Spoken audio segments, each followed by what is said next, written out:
नमस्कार, मी ज्योतीच किचनमध्ये तुम्हा सर्वांचं हार्दिक स्वागत। आज आपण चिकनची अगदी आगळी वेगळी रेसिपी पाहणार आहोत।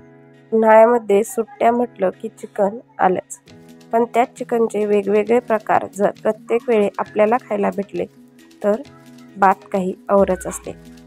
अशाच पद्धतीत मी अगदी गावरान पद्धतीत तुमच्यासोबत एक रेसिपी शेअर करणार आहे। ती म्हणजे या गावरान स्टाईलने चिकन सुक्कं, अगदी साधं सरळ आणि सोपं, चवीला भन्नाट लागणार। सर्वात प्रथम चिकन स्वच्छ धुवून घ्यायचे।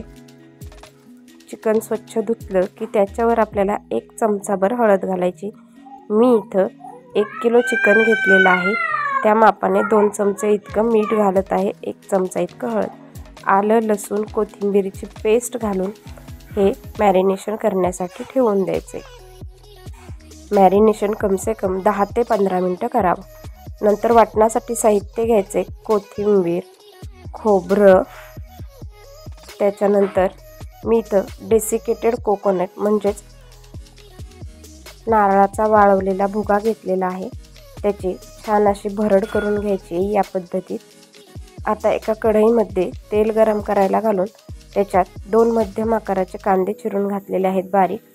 कांदा लवकर भाजावा म्हणून त्याच्यामध्ये थोडंसं मीठ घालायचे, छान परतवून घ्यायचे। अगदी थोडासा कांदा लाल झाला की त्याच्यात मॅरिनेशन केलेलं चिकन घालायचे।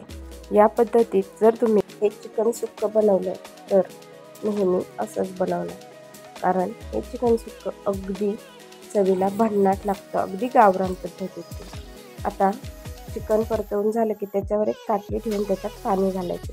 मी तर बेसिक मसाले घेतलेले आहेत, धनेपूड, गरम मसाला, घरगुती मसाला, काळा मसाला। आता चिकन छान शिजलं, पाणी न घालता हे चिकन शिजवायचं। आता त्याच्यात हे घेतलेले बेसिक मसाले जे आहेत ते घालायचे। आता मी थोडंसं पाणी घातलेलं आहे, तुम्ही बघू शकता, आणि चिकन पुन्हा शिजण्यासाठी ठेवलेलं आहे।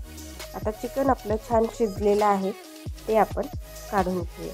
आता कढईमध्ये घालूया, त्याच कढईमध्ये तेल, त्याच्यानंतर काढलेलं चिकन, बेसिक मसाले, वाटलेलं वाटण सगळं घालून एकजीव करून घ्यायचे।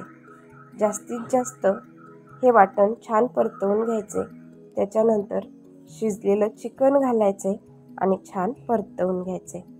अगदी भन्नाट लागणारी ही रेसिपी आहे, खूपच चवीला अगदी वेगळी। तुम्ही बघू शकता, आपलं चिकन सुक्कं अगदी 10 ते 15 मिनिटांमध्ये बनवून तयार होतं या भन्नाट चवीचं। अगदी आपल्या घरगुती साहित्यांमध्ये हे चिकन सुक्कं बनवून तयार होतं। मग तुमच्या इथं पाहुणे येऊ द्या किंवा घरचीच मंडळी असू द्या, त्यावेळी हा आगळा वेगळा अगदी गावरान पद्धतीतील झणझणीत चिकन सुक्का नक्की बनवून त्यांना खायला घाला। म्हणजेच घरचे असू द्या नाही तर बाहेरचे, कढईच काय पण बोटे देखील चाटून पुसून खातील आणि तुमची वाहवा मात्र नक्की करतील। हे चिकन सुक्कं बनवताना तुम्ही याच्यात कमीत कमी पाण्याचा वापर आणि कमीत कमी वाटणाचा वापर करून हे अगदी सोप्या पद्धतीतील चिकन सुक्का बनवू शकता। तर कशी वाटली माझी ही आजची छानशी अशी चिकन सुक्क्याची आगळी वेगळी रेसिपी, मला कमेंट करून सांगायला विसरू नका। आणि रेसिपी आवडली असेल तर जास्तीत जास्त लाईक, शेअर आणि सबस्क्राईब मात्र नक्की करा।